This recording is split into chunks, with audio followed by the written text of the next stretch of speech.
tua palavra é luz no meu caminho. Amados irmãos e irmãs, que bom te encontrar neste novo dia, nesta quinta-feira. Hoje a igreja lembra a memória do apóstolo São Mateus. E o Evangelho vem justamente nos discorrer a respeito do chamado e a vocação deste discípulo. Comecemos este nosso dia indo à presença daquele que nos fez chegar até aqui, Deus mesmo. Se estamos aqui, você me ouvindo e eu te falando, é obra do amor inesgotável de Deus. E precisamos toda manhã pararmos, escutar a voz que bate, que grita dentro de nós e deixar que esta voz nos comunique. Esta voz é Deus. E para que esta voz seja ouvida, é preciso que a minha voz exterior se cale. Eu preciso calar meus lábios para escutar a voz que há dentro de mim. Calar muitas vozes que muitas vezes gritam e que me impedem ouvir Deus. Por isso, o silêncio meditativo é uma terapia que nos conduz ao colo de Deus. Comece seu dia, portanto, fazendo esta extraordinária experiência. Silenciar é escutar a voz de Deus. O texto de hoje é Mateus capítulo 9, versículos 9 ao 13. Naquele tempo, Jesus viu um homem chamado Mateus, sentado na coletoria de impostos, e disse-lhe: segue-me. Ele se levantou e seguiu a Jesus. Enquanto Jesus estava à mesa em casa de Mateus, vieram muitos cobradores de impostos e pecadores, e sentaram-se à mesa com Jesus e seus discípulos. Alguns fariseus viram isso e perguntaram aos discípulos: por que vosso mestre come com os cobradores de impostos e pecadores? Jesus ouviu a pergunta e respondeu: aqueles que têm saúde não precisam de médico, mas sim os doentes. Aprendei, pois, o que significa: quero misericórdia e não sacrifício. De fato, eu não vim para chamar os justos, mas os pecadores. Palavra da salvação. Glória a vós, Senhor. Percebamos este evangelho de forma muito didática em 3 pequenos momentos. O primeiro é a iniciativa de Jesus. O chamado nunca é uma iniciativa minha, sempre é de Deus. É sempre Deus que chama. O meu papel é responder o sim ou não. O Evangelho, na primeira parte, mostra que Deus viu um homem chamado Mateus sentado em um lugar que não era muito bem visto pela sociedade. A coletoria de impostos. Era um funcionário do império. E por isso mesmo, esta pessoa não era bem vista pela comunidade, porque era alguém que cobrava imposto para o Império Romano.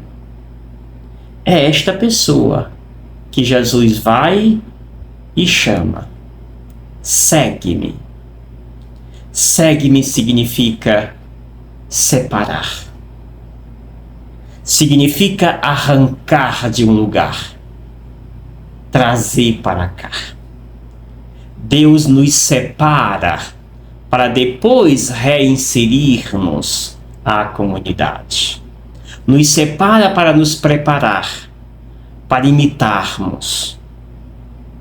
Depois nos inclui, reinsere a comunidade para apresentar à comunidade tudo aquilo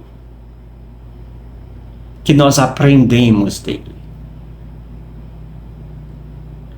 Amados irmãos e irmãs, segue-me. A resposta daquele que escutou tal chamado foi: prontamente, estou aqui. A segunda parte do texto é onde Jesus vai, e agora com aquele que ele chamou e que aceitou o chamado. Vai para a sua casa, a casa daquele que ele chamou, Mateus. E ali faz refeição com ele. Não só com ele, mas se junta a ele todos os seus pares, os pecadores, cobradores de impostos. Jesus não está sendo levado, ou não se deixa ser levado pelos limites da lei judaica, que limitava este tipo de relacionamento. Não. Jesus veio justamente quebrar estes limites e mostrar o verdadeiro sentido da prática da lei. E aqui nessa segunda pergunta nessa segunda parte, termina com a pergunta dos fariseus.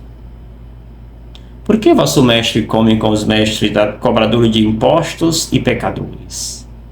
Ou seja, essa atitude de Jesus espanta os ditos puritanos. Infelizmente, a igreja está cheia desse tipo de gente, que prega bonito na igreja, que fala bonito, que faz tantas orações, que reza 1000 Ave Maria, que levanta de madrugada para rezar com tal de frei, mas que na prática da vida é um hipócrita, ignorante, trata mal as pessoas. No seu trabalho, desconhece tudo aquilo que pregou e trata com dureza as pessoas, com escárnio. É vergonhoso esse tipo de gente, que infelizmente está na igreja, que diz beber da fonte, mas não se deixa ser lambuzado por esta fonte. Última parte do texto, Jesus vem dar recados diretos e diz, respondendo os fariseus: aquele que tem saúde não precisa de médico, mas sim que está doente. Para isto veio Jesus, não para os puritanos, não para os santos, não para aqueles que fazem novenas, não sei quantas novenas por mês. Não foi para isto que veio Jesus. Jesus veio para os pecadores, para aqueles que se sentem necessitados dele, que sem ele não sou nada. Continua. Aprendei, pois, o que significa: quero misericórdia e não sacrifício. Caríssimos irmãos e irmãs, é preciso que você aprenda, que nós aprendamos o verdadeiro sentido da prática da misericórdia. Não é aprender o conceito da misericórdia, é aprender o significado da sua prática. E se aprendermos isto, a igreja será bem mais bela. As pessoas que estão na igreja serão bem mais humanas e parecerão muito mais com o evangelho que diz lei. Eu não vim para chamar os justos, mas os pecadores. É isto que é Jesus. Mas parece que esse evangelho não desce na garganta de muita gente na igreja. É preciso que sejamos claros. O que adianta eu estar na fila da comunhão todas as missas, mas quando saio da igreja, na igreja sou uma pessoa piedosa, puritana, que falo até bonito na palavra de Deus. Mas lá no meu trabalho, lá na minha casa, eu esqueço tudo aquilo que eu vivi na igreja e me torno Satanás. e ajo como se fosse um portador de Satanás. É perigoso quando assim vivemos nossa fé. Ou ainda aqueles que, diante do sacerdote, diante da liderança religiosa, é um santo, fala tão bem, elogia o sacerdote. Mas por trás, lá fora, destrói a igreja, a vida do próprio sacerdote, da liderança religiosa. Você é um contra-testemunha quando assim age. Peçamos a Deus a graça para sermos pessoas coerentes. Coerente é aquele que o que eu sou na igreja, eu sou lá fora. O que eu falo da palavra de Deus para alguém é aquilo que eu sou na minha prática lá fora. Peçamos a Deus a graça da coerência.